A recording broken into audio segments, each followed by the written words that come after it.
항일 독립운동을 기념하여 국가에서 공식적으로 만든 기관의 이사로 일본의 입장을 대변하는 뉴라이트 전진기지 소장을 임명하는 것은 정말 제정신이 아닌 일인 것입니다. 유대인 학살 기념관에 나치 수장을 이사로 삼은 것과 도대체 뭐가 다릅니까? 지난 21일로 임기가 만료된 차기 독립기념관 관장마저도 윤 정부가 뉴라이트 인사를 기용할 가능성이 크다고 하니 너무나도 통탄할 노릇입니다. 윤 정부의 친일 행각이 하다하다 이제는 도를 넘어 너무도 어처구니 없는 일들이 계속해서 벌어지고 있습니다. 특히 요즘은 총선 국면인지라 많은 국민들의 시선이 대부분 선거 일정과 상황에 쏠려 있는 틈을 노려서 자행한 이번 친일 뉴라이트 연구소 수장의 독립운동 기념관 이사 임명은 정말로 파렴치한 행동이 아닐 수 없습니다. 다시 한번 심히 유감을 표하며 박 소장의 임명 철회를 요청하는 바입니다. 또한 독립기념관 관장의 뉴라이트 인사 기용은 생각조차 말아야 할 것입니다.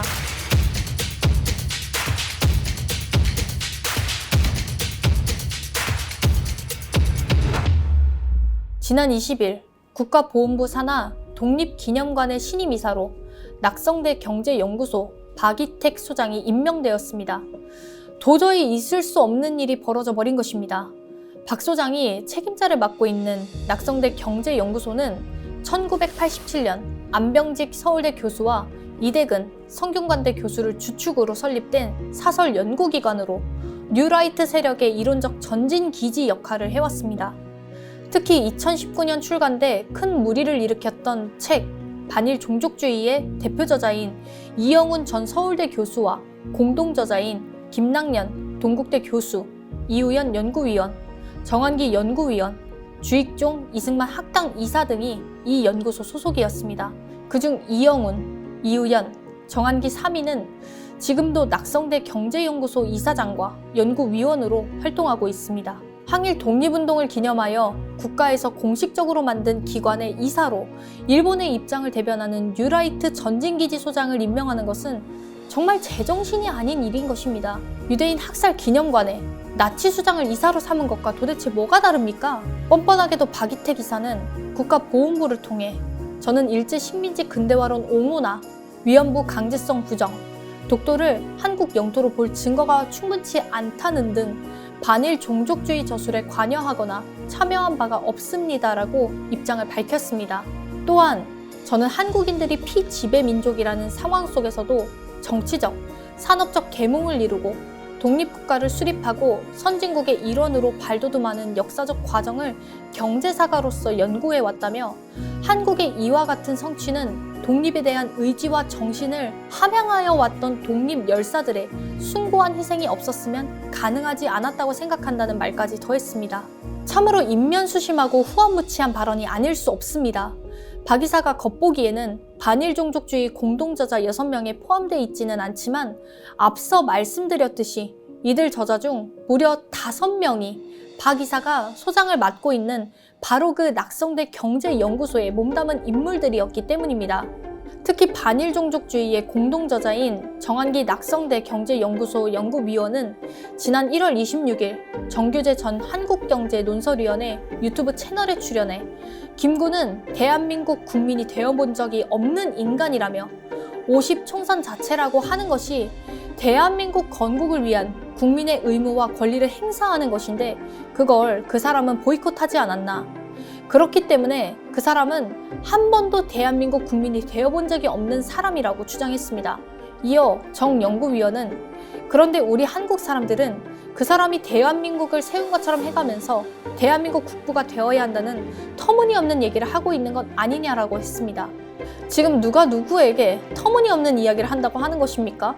김구 선생님이 한 번도 대한민국 국민이 되어본 적이 없는 사람이라고요? 선거에 참여하지 않으면 대한민국 국민이 아닌 것입니까?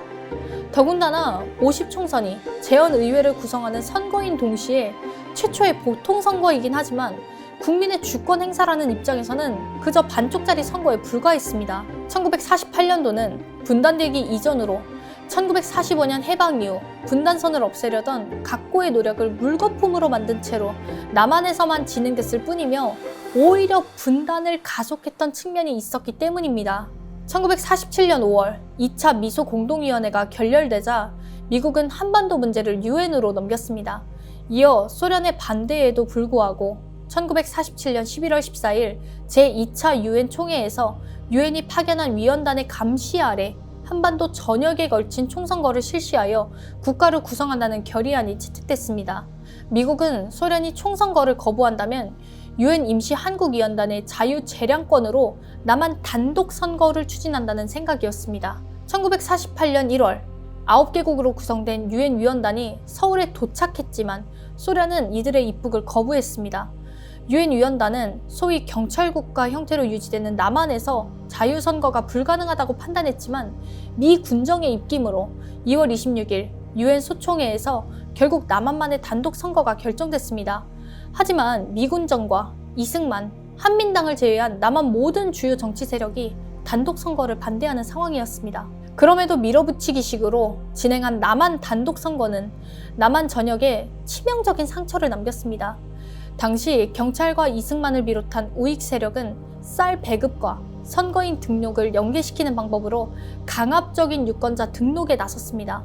미군정 또한 50 총선거가 완전 독립과 통일을 위한 것이며 선거에 반대하는 것은 비애국적이라는 식으로 선전했습니다. 전국 각지에서 남한 단독 선거 반대 운동이 일어났고 비국민으로 몰렸던 제주도민들은 4.3 항쟁 당시 대량 학살의 대상이 됐습니다. 한편 김구와 김규식은 4월 평양으로 올라가 김일성을 만나 전조선 재정당 사회단체 대표자 연석회의를 가졌습니다. 그리고 남한 단독 선거와 분단을 상징하는 단독 정부 수립에 반대한다는 결정을 내렸지만 미 군정과 이승만 세력에 불도저식 밀어붙이기를 당해낼 수가 없었습니다.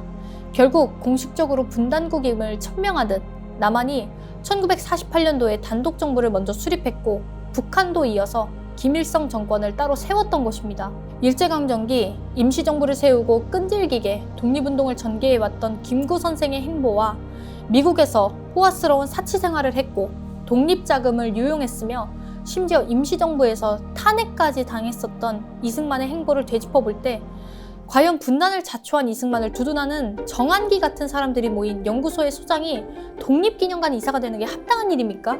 정한기 연구위원뿐만 아니라 역시 반일 종족주의의 공동 저자이자 낙성대 경제연구소 소속인 이우연 연구위원의 최근 행보도 도무지 납득할 수가 없습니다. 그는 올해 1월에 하버드 대학 교수가 들려주는 위안부 문제의 진실이라는 문제의 책을 출간했습니다. 이 책은 일본군 위안부에 대한 역사 왜곡 논문을 발표한 존 마크 램지어 미국 하버드대 교수의 저서를 번역해 발간한 것입니다. 해당 저서는 역사 왜곡이라고 비판받은 태평양 전쟁에서의 매춘 계약이라는 제목의 논문을 포함해 램지어 교수의 논문 5편을 엮은 책입니다. 특히 2021년에 쓰여진 램지어 교수의 태평양 전쟁에서의 매춘 계약 논문은 여성들은 전쟁터로 가기 때문에 단기 계약을 요구했고 업자는 여성들에게 인센티브를 주는 계약을 요구했다고 주장해 국제적 파문을 일으켰습니다. 그는 업자와 여성은 충분한 수익을 올릴 경우 일찍 떠날 수 있게 하고 1년 또는 2년 단위 거액 선불금을 결합한 계약을 맺었다고 말도 안 되는 주장을 펼쳤습니다.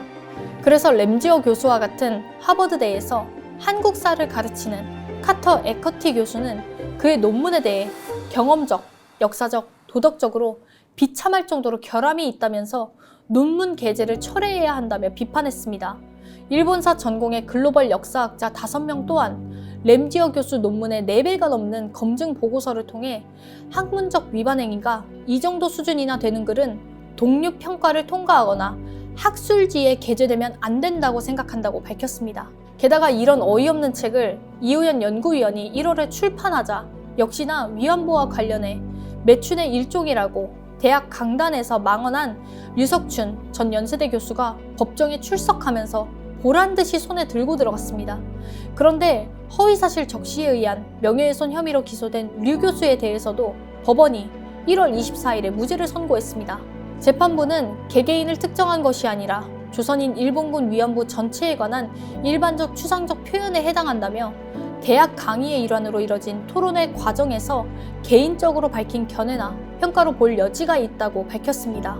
다만 재판부는 류 전 교수가 정대협이 일본군에 강제 동원당한 것처럼 증언하도록 위안부 할머니들을 교육했다는 취지의 발언을 한 데 대해서는 허위 사실을 적시해 명예훼손을 했다고 판단하며 벌금 200만 원을 선고했습니다. 재판부는 위안부 할머니들에게 허위 진술을 하라고 교육했다고 볼 만한 객관적인 자료가 없다며 피고인이 진위에 관한 확인 노력 없이 진실인 것처럼 확정적이고 단정적 표현을 사용한 점, 발언의 경위나 내용, 피해 정도를 고려하면 죄질이 불량하다고 밝히긴 했습니다.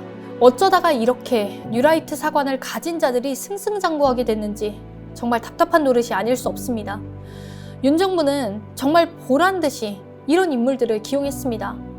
뉴라이트 싱크넷 운영위원장 출신 김영호 통일부 장관을 비롯해 김태효 국가안보실 제1차장, 한호섭 대통령 비서실 정무수석, 김강동 진실 화해를 위한 과거사 정리위원회 위원장, 박인환 경찰제도 발전위원회 위원장, 차기환 방송문화진흥회 이사 등 수구, 친일 성향의 뉴라이트 인사들을 요소요소에 계속해서 포진시켜왔던 것입니다.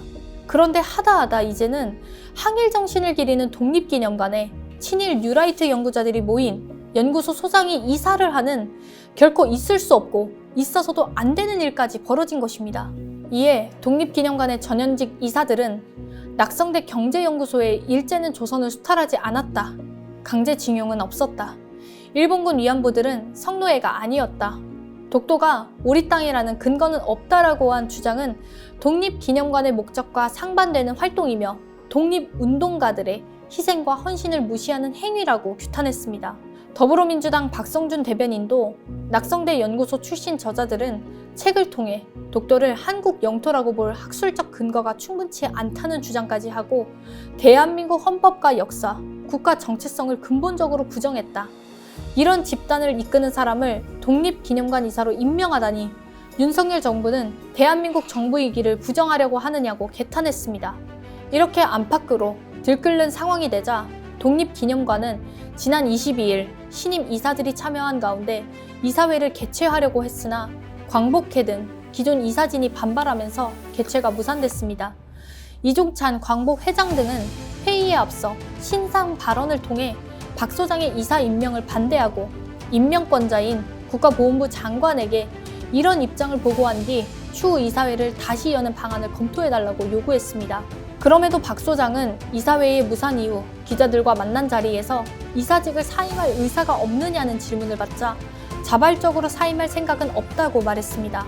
게다가 지난 21일로 임기가 만료된 차기 독립기념관 관장마저도 윤 정부가 뉴라이트 인사를 기용할 가능성이 크다고 하니 너무나도 통탄한 노릇입니다. 윤 정부의 친일 행각이 하다하다 이제는 도를 넘어 너무도 어처구니 없는 일들이 계속해서 벌어지고 있습니다. 특히 요즘은 총선 국면인지라 많은 국민들의 시선이 대부분 선거 일정과 상황에 쏠려 있는 틈을 노려서 자행한 이번 친일 뉴라이트 연구소 수장의 독립운동기념관 이사 임명은 정말로 파렴치한 행동이 아닐 수 없습니다. 다시 한번 심히 유감을 표하며 박 소장의 임명 철회를 요청하는 바입니다. 또한 독립기념관 관장의 뉴라이트 인사 기용은 생각조차 말아야 할 것입니다. 윤 정부는 총선 시기에 이런 식의 역사 비틀기 꼼수를 부리면 부릴수록 결국 우리 국민들의 준엄한 심판을 받을 것임을 반드시 염두에 두어야 할 것입니다.